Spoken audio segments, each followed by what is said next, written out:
நான் விடை பெறுகிறேன். எனக்கு மிக முக்கியமான கடமைகள் உள்ளன. மீண்டும் சந்திக்கிறேன்.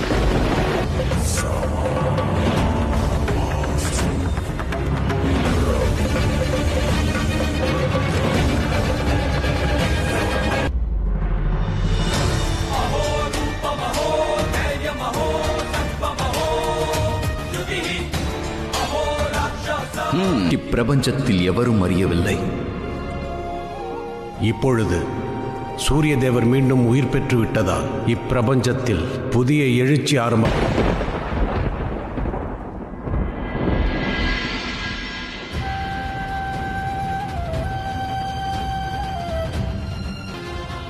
நான் முழு உருவம் பெற்றுவிட்ட பிறகும் வருகின்ற ஒவ்வொரு நாளும் குற்ற உணர்வுடன் தான் கழியும்.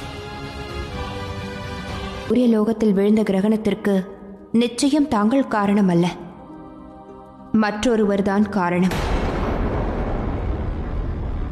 துணிச்சல் இருந்ததே இல்லை. ஆனால் இன்றோ சனியின் ஆணவத்தை பார்த்தாயா? எனது சிம்மாசனத்தையே எனக்கு தானமாகட்டும். இப்பொழுது உண்மை என்னவென்று உனக்கு தெளிவாக புரிந்திருக்கும்.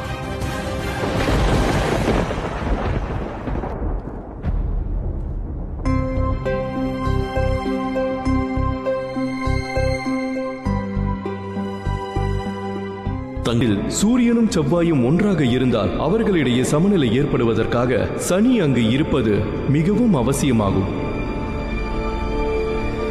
பெற்றிருந்தாலும் சரி, அவரவரின் கர்மம் அவரின் வாழ்க்கையை தீர்மானிக்கும் என்பதே உண்மை.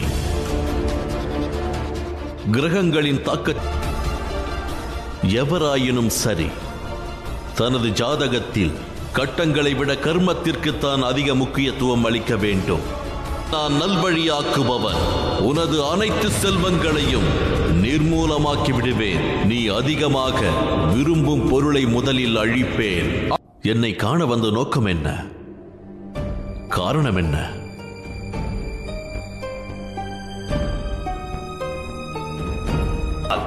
என்னுடைய மகாதேவர் இந்த பிரியமான பக்தனுடன் வர முடியாமல் போய்விட்டது. ஆனால் அதற்கான தண்டனையை நீ அனுபவித்தே ஆக வேண்டும்.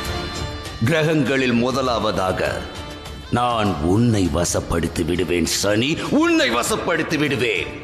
ஜெய் சிவசம்போ. சாத்தியமே இல்லை. ஜெய் சிவசம்போ, ஜெய் சிவசம்போ.